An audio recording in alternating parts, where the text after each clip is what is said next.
This is our English 1 Week 2 check-in.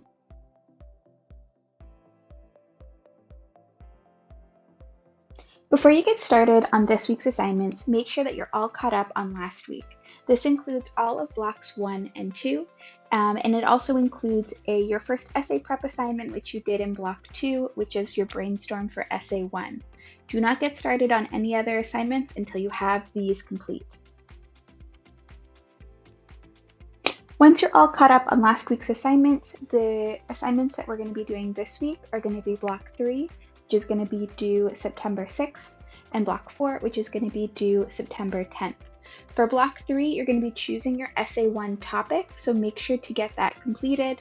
It should just be a pass, no pass, unless you don't complete the entire assignment.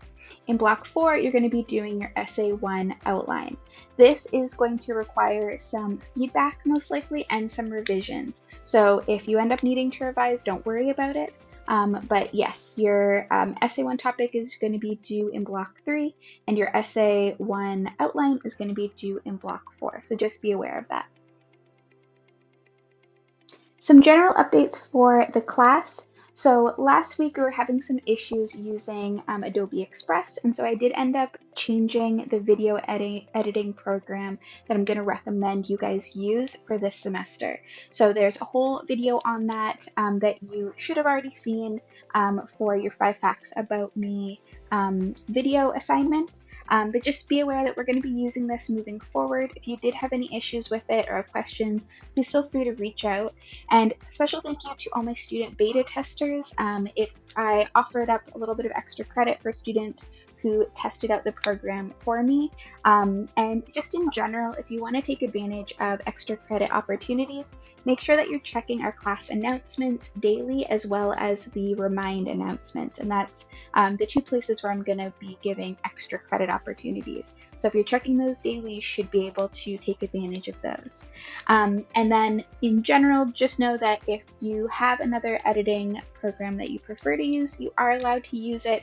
This is just mostly for students who have never done this before and need a little bit of help. I will be always suggesting programs that I think are the easiest to use.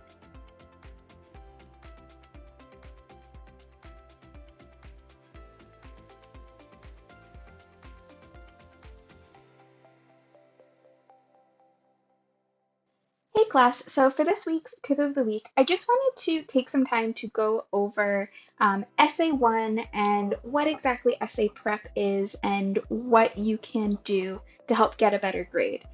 So one thing that we kind of miss out by not having a lecture or a Zoom or anything like that is that I don't get to talk about all of this stuff at once. I end up talking about it in kind of little spurts as you do the different assignments. So today I want to do like a general overview of how this works and why I structure it this way.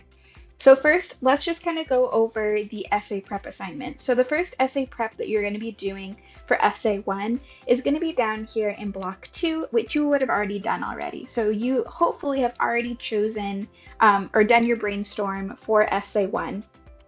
And then on Wednesday, you're going to be choosing your topic for essay 1. So for the brainstorm, you should have, most of the time, unless you don't fill out the form, you're going to get full points for brainstorms because the whole point of brainstorms is to put everything out on the page, get a bunch of ideas, and then you'll end up kind of picking and choosing the ones that you actually want to work with. Not all of them. So I usually am not going to be giving feedback on brainstorms because I want you to feel like you can really just put it all out on the page, and I'm not going to judge you for it or make sure that it's, grammatically correct or anything like that. That is so not the goal of a brainstorm. So hopefully you have full points on your brainstorm, and then the next thing you're going to be looking at is choosing your topic for essay 2 or essay 1. So for your essay 1 topic, you're just going to be choosing a story, hopefully one of the ones that you came up with in your brainstorm that you want to write about a little bit more for this essay. So it's going to be a story that you heard as a kid and that you continue to think about as an adult. Maybe it doesn't have a big role in your life, but you remember the story, you have fond memories of it. That's really what we're looking for this particular essay. So you're going to be choosing your topic here. Again, you should get full points for this. It's only a 3-point assignment, and then you're going to be answering questions about that story. So the only reason you wouldn't get full points is one, maybe you don't choose a story that I think would fit, or you don't fill out the rest of the questions. That's really the only reason you wouldn't get full points, because again, the goal here is just kind of structuring and planning. We'll get more into the nitty-gritty as we go through the process. So you have your brainstorm. Then you're going to choose your topic, and then the next thing is going to be your outline. So the outline is where I am going to be giving feedback. You are going to have a chance to revise if you don't have full points, and that's totally fine. So for the outline here, I'm going to click on it to kind of show you what it's going to look like. So the first thing is just saying, make sure that you've chosen your topic before you start doing your outline. Hopefully that makes sense. If you don't have a topic, you can't outline a paper. So choose your topic first, make sure you have full points on that one, and then you're going to be starting on your outline. So the way the outline works is I usually will give a sample outline. So this is one that's already filled out for you. So this is not the one you're going to do. This is just if you're someone that is a visual learner or a kinetic learner, that you like to kind of see things completed to kind of know where to start, this is a good thing for you. If you don't care, you don't have to look at it, but it's just a tool for you to use to kind of know what your end goal is going to be. And then down here is where you're actually going to open up the outline that you're going to fill out. This one's going to be blank. So let me open that up. Okay, it's going to look like this. And as you can see, it's a completely blank outline. Now, one thing that I have provided, which make sure that you are paying attention to, is footnotes. So footnotes are notes that I've provided for the different parts of the outline to give you some kind of tips and tricks for doing it correctly. So the first footnote is for our, where are we? Choose a quote from reading. Oh, so that's it for our hook. And so it's just telling you that for your hook, you're going to be choosing a quote from one of the articles that we've read in class so far. So actually, let me go back to our module so I can kind of show you. So this would be any of the articles that we're going to be reading. So the Pauline Dwan article, the Greg Ruth article, we've got the Elaine Reese article, we have the Sherman Alexie. We have both of those. You're welcome to do that. But yeah, those are kind of the different articles that you're going to be choosing from. And then you'll choose a quote from one of those that kind of matches up with the topic that you're choosing. So for example, if you're talking about a scary story, the Greg Ruth article is going to be good. If you're talking about a fairy tale, we have Pauline Dwan. If you're talking about a family story or legend, then the Elaine Reese article is going to have good quotes for you. And if you're looking for ideas or don't know where to start, you can always ask me. I'm happy to help or even give you some suggestions. Okay, so that's your hook.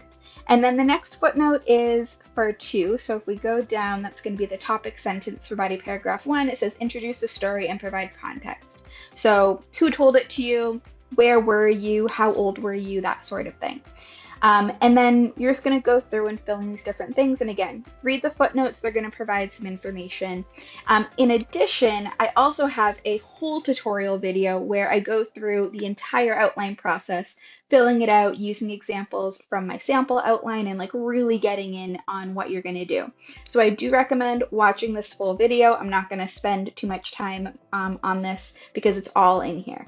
So watch the video, fill out the outline, you're going to submit it, and then what will likely happen is you'll probably have to revise, and that's totally fine. I would say that 90% of students need to revise, at least in these first couple essays, because yeah, you're not expected to know everything yet.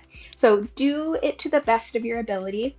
Then what's going to happen is I will grade them, I will give you points for them, and if you don't have full points, which in this case is 5 points, so if you get anything below 5 points, it just means that you need to fix something and resubmit it. You can still get full points for it, but you just have that extra step. So you're going to go in, you're going to look at the comments. There is a video right here, how to look at feedback, that'll show you how to look at the comments once I have given you a grade on that. And then you're just going to take those comments, revise anything that I've asked you to revise, resubmit, and then you'll have full points. And at that point, you're good to actually start writing your essay. So you'll be doing this first, do your outline, submit it, give me a couple days to grade it, and then you'll be revising it and then getting started on your final draft. And I do have time in between. So in between that, you'll be working on your works cited page. You'll be looking at a sample essay and kind of seeing what the finished version is going to look like. So you'll be able to continue to kind of work on your essay, but you're not expected to write anything until you get feedback on that outline and until you have a chance to revise it. And that's really how most of the essays are going to work. These essay prep assignments are meant to help you to learn the different parts of the writing process and to get practice with them and get feedback on them as you go. So having to do feedback or having to revise is not a bad thing. That's what this is meant to help you with. So don't worry about that. Just keep going. And yeah, you have your final draft due. And then once you turn in your final draft, you will also have a chance to revise that if you submit it by the deadline. So that's going to be really important. So I do take late essays, but if you turn in your essay late, you can't revise it. You just have to take whatever grade you get, which is better than nothing for sure. But if you want to get the best grade possible for this class, then I highly suggest getting these essays in on time, even if they're not perfect, even if they still need a little work, because I can give you feedback and then you'll have a chance to revise. So that's basically how this is going to work. If you have any other questions about that, feel free to reach out to me. But yeah, hopefully this was helpful, and that is your tip of the week. So that is it for this week's updates. If you have any questions or concerns about the class or a particular assignment, please feel free to reach out either on Remind or Canvas email. And I look forward to talking to you guys next week.